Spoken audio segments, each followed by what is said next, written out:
Parents of Reddit, have you ever disowned your child? If so, why? Story 16. The son they left behind. I have a close friend who had to make one of the hardest choices a parent could ever face. They adopted two boys from Russia years ago. Both had a rough start in life, but they were trying to give them a stable home and a fresh start. The older brother got into drugs pretty bad. He was using and selling, and one day it all caught up with him. He was stabbed to death in a deal that went wrong. That alone nearly destroyed the family.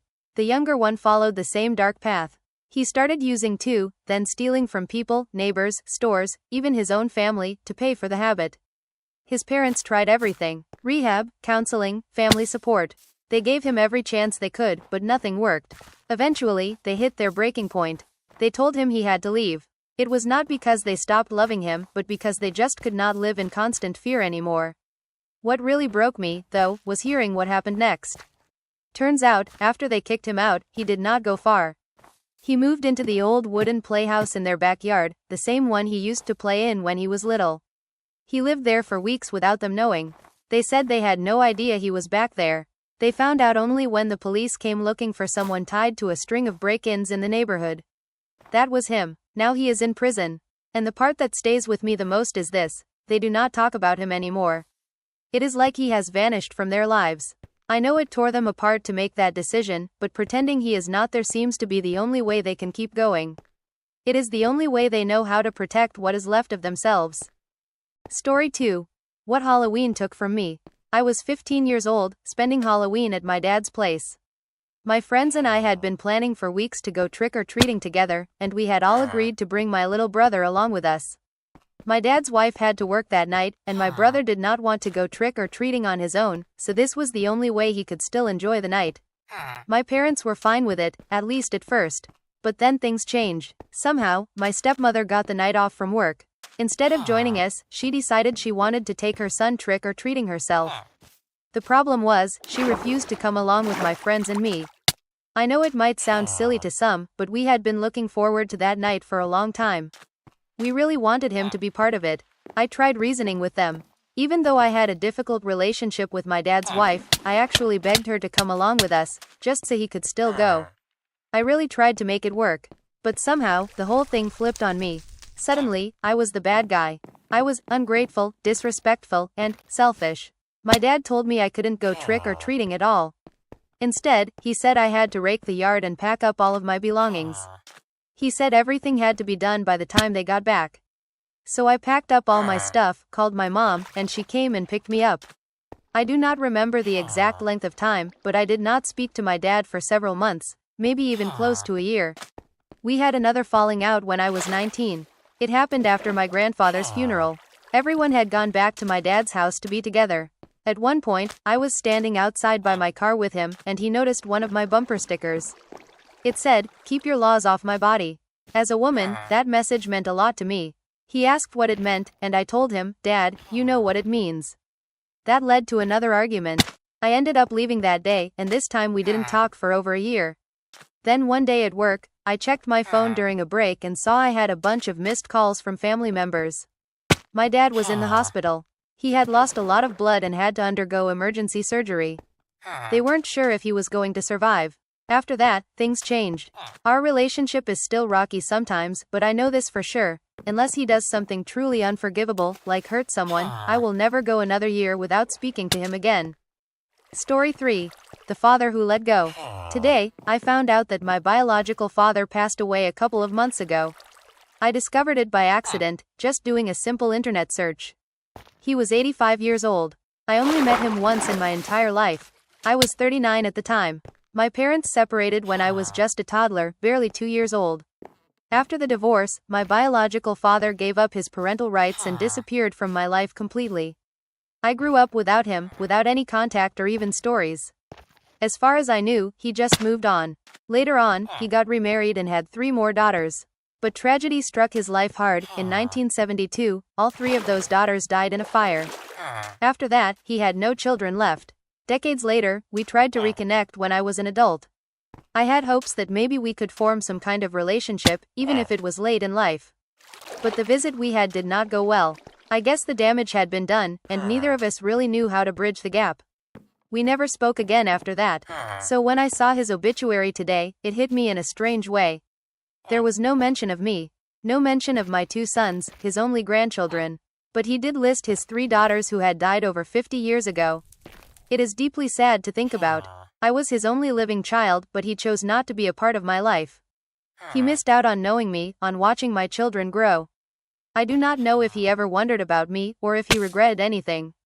But in the end, he passed on without ever really knowing the only daughter he had left. Story 4. The day my dad walked away. When I was 15 years old, my father tried to cut me out of his life. He had just finalized his divorce from my mom and moved in with his new girlfriend. What made it even worse was that they moved right into the house I had grown up in, the same house he had kicked my mom, my sisters, and me out of. We had so many memories there, and now it was like none of them mattered to him. My mom did everything she could to keep the peace. She stuck to the regular custody schedule, probably just to avoid stirring things up more. I started to dread every visit to my dad's place. His girlfriend had taken all our leftover stuff from our old bedrooms and crammed it into the garage. She told us that her kids needed the bedrooms now, and we could sleep in the garage instead. It did have heating and air conditioning since it had been used as a spare room before, but it still felt wrong, like we no longer belonged in our own home. That feeling of being replaced cut deep. I felt like an outsider in the place where I used to feel safe. Instead of asking my mom or my dad for help like I probably should have, I started avoiding their house altogether. During visitation, I would just go across the street and hang out at my best friend's place instead. One night, things really spiraled out of control. My dad and his girlfriend got heavily drunk, and her oldest daughter, Julia, stole some of their alcohol. She ended up getting drunk too. My best friend had an older sister named Yvonne, who rarely left the house because of a serious medical condition. She was hooked up to machines, but every now and then she was allowed to go out to let their dog roam the yard. While Yvonne was outside, Julia stumbled over drunk and started saying cruel things to her, bullying her for no reason at all. Yvonne got scared and ran back inside. When she told her parents what happened, they were furious and went to confront my dad and his girlfriend. The situation exploded. My dad and my best friend's dad, who had known each other for years, ended up getting into a full-on fistfight. And what started it all? Julia treating a sick girl like garbage. I had seen enough. I walked over to the garage to grab what was left of my stuff. My sisters were asleep on an old couch out there. I looked around that cold, crowded space and just felt furious. Furious that we had been tossed aside. I called my mom. Then I called the police. When the officers showed up and my dad realized I was the one who had called, he turned to me, full of rage. He looked me in the eye and told me to go to hell. Then he said Julia was his daughter now. He told me he disowned me. That was the last time we spoke for 4 years. I was 19 when he finally reached out again. By then, everything had fallen apart for him. He lost custody of all of us. His neighbors could not stand him anymore. He and his girlfriend broke up, and he spent a long time alone. Out of all of us, I was the only one willing to give him a chance to explain. Now I am 20. We hardly speak. I forgave him, not because he apologized, because he never really did. I honestly do not think he meant it when he disowned me. I think he was angry, drunk, and full of pride. But the damage was done. When we pulled away, I guess in our own way, we disowned him too. Story 5. Why I had to walk away from my dad. I do not usually talk about this, but after reading how many people have been through something similar, I thought I would share my own story. It is not about me disowning a child or a parent disowning me because I did something wrong. It is about fear, and how, as a kid, I had to stop seeing my dad because of his wife. It started out with small things. Things a kid might not even notice at first. My shoelaces would break all the time. At first, I just thought they were old or cheap. Then I started finding funeral brochures in the mail at my mom's house. Nothing with my name on it, just strange and creepy stuff. Soon, more of my belongings began to disappear, or they would come back ruined. My favorite teddy bear had one of its legs cut off. The straps were snipped off my shoes. Clothes I knew I packed would vanish and show up weeks later as if I had just forgotten them. It was like someone was trying to mess with me but also make it look like I was the problem. That I was careless. That I was a liar. That it was all my fault. I began locking my bag. But when I woke up, the bag would be slashed open around the lock. I was just a 6-year-old kid, trying to sleep in a house where a grown woman walked around at night with scissors or knives, sneaking into my room. I was terrified. I stopped sleeping while I was there. I would cry and beg not to go, but my mom said I needed to spend time with my dad. She did not know what was really going on. Later, she told me it was one of her biggest regrets, that she kept sending me even after I begged not to go. Eventually, I started bringing only things I did not care about. I packed everything in a trash bag because I was too scared to use a backpack. But then she started using that against me, saying I was dirty, messy, and ungrateful. She said my mother was not raising me right. Then things took a darker turn. Violent horror movies started showing up at my house, addressed to me, with notes saying they were from my baby cousin, who was only a few months old at the time. My mom knew right away that something was seriously wrong. Then the photos started coming. Pictures of me, but with my head cut off. Over and over again. Normal snapshots, school photos, pictures from holidays, but my head had been carefully removed from every single one. One day, I got a big sheet of paper in the mail with all those cut-off heads glued to it like some kind of twisted collage. That was it. That was the final straw. I stopped going to see my dad after that. Instead of standing up for me, my father took the easy road. He pretended like none of it ever happened. Like I never existed. And from that day forward, I guess I stopped existing in his world. Story 6. The day I let my son go. My boy was 23 when he finally opened up to me and told me he believed in neo-Nazi ideology. I was surprised, mostly because he never acted like it. He did not dress a certain way or try to push those views on anyone. He kept it private, quiet. I did not agree with it, not for a second, but he was my son, and I chose to accept him as he was, at least, as long as he was not out there causing harm. I had not seen him for a few years after that. Life just drifted us apart. Then one day, out of nowhere, I saw him downtown. He was 27 by then. Bald head, swastika tattooed near his temple, a big eagle inked on his arm, and he was out there yelling with a bunch of guys holding signs. He was protesting loud and angry, and he looked nothing like the son I remembered. Later that same night, I got a phone call. It was him. He said he had been arrested for assaulting someone, his words were, beating up some scum, and he wanted me to bail him out. I told him no, I was not going to do that. I do not support what he has become. And as long as he keeps going down that road, I cannot have him in my life. That might sound harsh, but sometimes love means drawing a line. Now, if the day ever comes where he changes his ways, really turns things around, and shows me that he regrets what he has done, then I will be there. I will open my door and my arms to him. I would be willing to start fresh, like none of this ever happened. But until that day, I am keeping my distance. Some choices are just too far from who I am and what I stand for. Story 7. My sister was left behind. My parents cut my sister off years ago. Things started going downhill when she got involved with this no-good guy and began acting just like him. Looking back, I think it was her way of dealing with everything that was happening. Around that time, my mom decided to sell our house and take off with some alcoholic guy to the other side of the country. Just like that, my sister and I were left without a place to stay. I was 16, so our grandparents let me crash with them. But my sister? She was already 18, and they basically told her to figure things out on her own. Thankfully, our aunt and uncle stepped up. They gave her a place to stay, and she got into college. She was trying to build a life. Not long after that, when I turned 17, Mom came back and dragged me to live with her and that same drunk boyfriend. He nearly killed me more than once, but they didn't split up because of that. She didn't seem too bothered. Eventually, they broke up, but it wasn't over me. Meanwhile, she was angry at my sister for moving away and started messing with her life. She had the title to my sister's car and used it to try and control her. When Mom remarried, she and her new husband would sometimes show up at my sister's place just to harass her. He was the muscle, she was the mouth. Eventually, my sister disappeared again, moved somewhere else, and now I rarely hear from her. Honestly, I think she just needed to get as far away as possible. As for my dad, he was never really in her corner. From what I remember, he tried to leave her behind even when she was just a little kid. Story 8. She burned every bridge. My dad ended up cutting ties with my half-sister, and, because of that, we lost contact with all 4 of my half-siblings. It all started when my half-sister needed a place to live. She'd been a lot of trouble since her teen years, but at the time it looked like she was turning things around. My grandma, who isn't even related to her, offered her a place to stay in a small house she owned. At first, everything seemed fine. For the first couple months, rent was paid, no issues.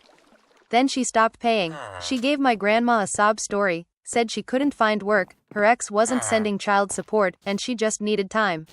My grandma, being the kind-hearted woman she is, told her not to worry about rent until she was back on her feet. She also chose not to tell my parents, thinking she'd spare them the stress. 6 months passed, still no rent, but somehow, my half-sister shows up with a brand new car. When asked about it, she claimed a friend was lending it to her for job interviews. Then a neighbor called my grandma, saying something weird was going on, lots of people coming and going at all hours. My half-sister brushed it off, saying it was just friends and family bringing food and helping with the kids. Another few months go by. Suddenly, police show up at the house, multiple cruisers.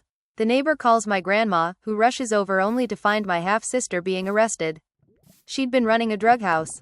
My parents found out about the arrest, and also that she hadn't been paying rent for almost a year. Turns out she had been feeding my parents the same exact story about no job and no support, and they'd been sending her money the entire time, for rent and bills. None of that money ever made it to my grandma. To make it worse, she was getting child support, except the kids weren't even living with her, and she wasn't spending a dime on them. My dad lost it. A huge argument followed. He told her he was done. That was it. He didn't want anything to do with her anymore. Whatever she told my other half-siblings after that, I don't know. But she twisted the story somehow to make herself the victim. They all sided with her. They stopped speaking to my dad and cut us off completely. None of us reconnected until my half-brother passed away last year. Story 9. Disowned over a party favor. I was disowned at 18. A close family friend was getting married, and I went to her bachelorette party. It was a pretty tame night, held at her house, with her mom, grandmother, a few of her friends, and the in-laws. There were some silly party favors, glow-in-the-dark condoms, lube samples, plastic jewelry, and a keychain with the bride's photo. Afterward, I left the goodie bag in my room and went to work, still recovering from the flu. I'd pulled the jewelry out earlier to match my uniform, but the rest of the stuff sat on my dresser. While I was gone, my dad went into my room to spray Lysol before we had guests over. That's when he saw the condoms and lube, and immediately assumed I was having sex. No questions, no conversation, just disowned. No one seemed to remember I was already on birth control, something they put me on at 16, even though I was still a virgin. No one stopped to think, why would she need one glow-in-the-dark condom if she's already on the pill? Or, why is it clearly part of a party bag with random stuff in it? And the funny thing? I wasn't even sexually active. My boyfriend at the time was religious and believed in waiting until marriage. Ironically, my ex, the one my dad wanted me to be with, was the one pressuring me for sex, constantly asking for money, and generally treating me like trash. But because he was from a wealthy neighborhood, ranked top 3 in our class, and got into elite colleges, he was their ideal. They never even gave my boyfriend a chance. Just judged him because he was from a poorer area and his family were undocumented immigrants. What they didn't know is he was smart, hardworking, and volunteered all the time. So yeah, I was kicked out over a party favor. I ended up marrying that same boyfriend. We moved 8 hours away and now have 3 cats. I've never spoken to my family again.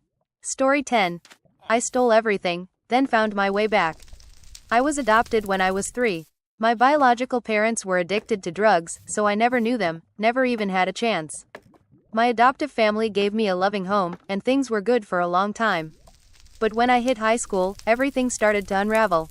The anger I carried, toward the people who gave me life and then walked away, began to boil over. I stopped caring about school, stopped showing up to practice, and started hanging out with the wrong people. It began with weed, just fun, no big deal. Then came psychedelics. I told myself it was about self-discovery or some deep meaning, but the truth is I was just trying to feel something. That wore off too. Then I crossed a line. A friend of mine, Jason, introduced me to heroin. His parents were addicts and he used to steal small amounts from them. I knew it was dangerous, but I was angry, empty, and trying to prove I didn't care. It felt like control, like rebellion. It felt like something. By senior year, I was shooting up. Jason eventually got caught, and suddenly my supply was cut off. Instead of going to my parents for help, I buried the problem deeper and found a new dealer through a kid at school. I spent every dollar I had saved from birthdays and holidays on heroin. When that ran out, I started stealing from my own family.